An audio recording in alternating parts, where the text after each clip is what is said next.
একটা কথা আছে, একটা ওয়ার্ড আছে, জিবারিশ। জিবারিশ মানে অর্থহীন কথা, বাহুল্য বক্তব্য, বা অনেক সময় বলা হয় অর্থপূর্ণ বাজে কথা। এই জিবারিশের মানে যদি মনে করেন GI RISH এরকম আছে না, এই জামাতের আজকের বক্তব্য এবং আরো কিছুদিন আগে এই বক্তব্য আমার কাছে জিবারিশ মনে হয়। ভাই, সংবিধান যদি সংস্কার করবেন কি রেডিক্যাল চেঞ্জ, আমূল সংস্কার, একদম উল্টে পাল্টে খোল নলছে বলটে দেওয়ার কথা? জুলাই সনদে কি তাই আছে? জুলাই সনদে যেটা আছে আপনি সেটা করবেন, যে 85টা দাবির মধ্যে বা অনুচ্ছেদের মধ্যে 1 থেকে 47টা আপনাকে you have to amend some articles and sub articles. It is written in the July charter. আর আফটার দ্য 47 to 85 এটা হলো প্রেসিডেন্ট অর্ডার, নির্বাহী আদেশ, আইন, বিধি প্রণয়ন, অর্ডিন্যান্স, এগুলো করে করা হবে। এটা হলো হাউ টু ইমপ্লিমেন্ট, তাই তো?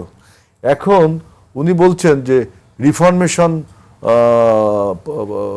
যদি কমিটি করেন তাহলে আমরা আসবো। ঠিক আছে, আপনি রিফরমেশন কমিটিতে আসেন। আমরা তো রিফরমেশন করতে হলে কী করতে হবে? অ্যামেন্ডমেন্টস করতে হবে। অ্যামেন্ডমেন্ট ছাড়া আপনি কি টোটাল সংবিধানটা ছুঁড়ে ফেলে দিচ্ছেন না? সংবিধানটার কিছু নিয়ম নীতি চেঞ্জ করতে গেলে কিছু আর্টিকেল সাব আর্টিকেলকে অ্যামেন্ডস করতে হবে। তা আমরা সেটা বলছি, সংশোধন করা হবে, যেটা আপনার জুলাই সনদে আছে।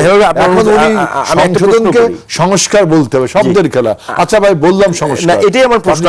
আপনি যেটিকে জিবারিশ বলছেন, তো এই জিবারিশটা তারা ক্রমাগত রিপিটেডলি করে যাচ্ছে, তার পেছনে লজিকটা? তার পেছনে লজিক হলো যে জনগণকে তারা বোঝাতে যাচ্ছে যে BNP is not cordial two implement the July charter. Actually দেখেন, আমি বহু জায়গা বলেছি, এই জুলাই চার্টারে জামাত ইসলাম প্রথমে সিগনেচার করতে চায়নি, 1 নম্বর।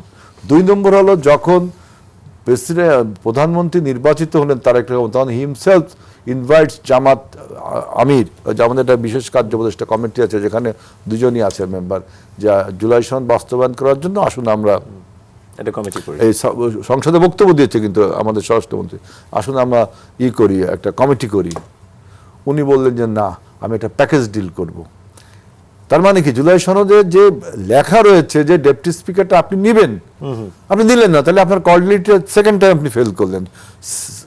সিগনেচার একবার ফেল করলেন, এটা নিলেন না, একবার ফেল করলেন ডেপুটি স্পিকার। এবার আসেন 5% আপনার ফিমেল ক্যান্ডিডেট দিতে হবে, আপনি তো একটাও দেননি। জুলাই সনদ আপনার কর্ডিয়ালিটি কই?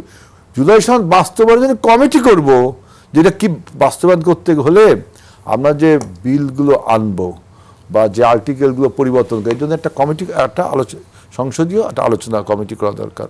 এই জন্য আমাদের 7 জনের নাম দিয়ে দিচ্ছি এবং বলছি যে সংখ্যানুপাতে না, আপনারাও 7 জনের নাম দেন, টু শো দ্য কর্ডিয়ালিটি। তারা সেখানে আজকে সিদ্ধান্ত নিল, কিছুক্ষণ আগে দেখলাম তারা নিবে না। তার এই জুলাই সনদের প্রতি কর্ডিয়ালিটি কই? অথচ আপনার মেসেজটা দিচ্ছে যে বিএনপি জুলাই সনদ বাস্তবায়ন করছে না, সামনে নিয়ে আসছে কি গণভোট। জুলাই সনদকে এখন ফেলে দিয়ে এখন এসে গণভোট। তো দেখেন, গণভোটটা কেন হয়েছিল?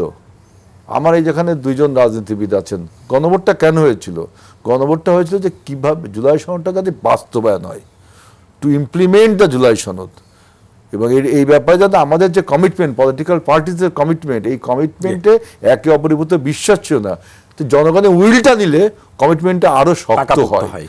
তখন সে উইলটা নিয়ে গণভোটটা হলো। গণভোটে আপনি 70% রাইট পাচ্ছেন, that means you have to implement the July charter. এখন জুলাই চার্টার ইমপ্লিমেন্ট করতে হবে। তাদের যে সমস্যা আমি দেখলাম যে আমাদের যেই সমস্ত 30টার মতো বিষয়ে আমাদের সাথে তাদের নোট অফ ডিসেন্ট আছে। Both party has given the note of dissent, এটা ঠিক। আমরা কিছু নোট অফ ডিসেন্ট দিচ্ছি, তারাও দিয়েছে, এনসিপিও দিয়েছে, অন্যান্য দল মঞ্জুবাইরও দিয়েছিল নোট অফ ডিসেন্ট। সংসদ না গেলে তারাও দিয়েছিল, 33টা পার্টির মধ্যে তারাও নোট অফ ডিসেন্ট দিয়েছিল। এখন এই নোট অফ ডিসেন্টগুলো কিভাবে কাজ করবে তাও জুলাই সনদে লেখা আছে, যে পার্টিটা জিতবে সেই পার্টির যে ম্যানিফেস্টো, সেই ম্যানিফেস্টো অনুযায়ী তিনি নোট অফ ডিসেন্টগুলোকে ইমপ্লিমেন্ট করবে। তা আমাদের 51+% মানুষ ভোট দিয়েছে, অর্থাৎ আমরা যেসব বিষয়ে নোট অফ ডিসেন্ট দিয়েছি সেই সব নোট অফ ডিসেন্ট আমরা মানবো। যেমন সর্বশক্তিমান আল্লাহর প্রতি বিশ্বাস, এইটা কনসেনসাস কমিটি দেয়নি, আমরা সেটাকে যারা নোট অফ ডিসেন্ট দিয়েছে এটা দিতে হবে। ওরা যেটা কনসেনসাস কমিটি দিয়েছে, এরকম বহু জায়গা তারাও দিয়েছে, আমরা নোট অফ ডিসেন্ট, এখন সেটা ইমপ্লিমেন্ট করা হবে।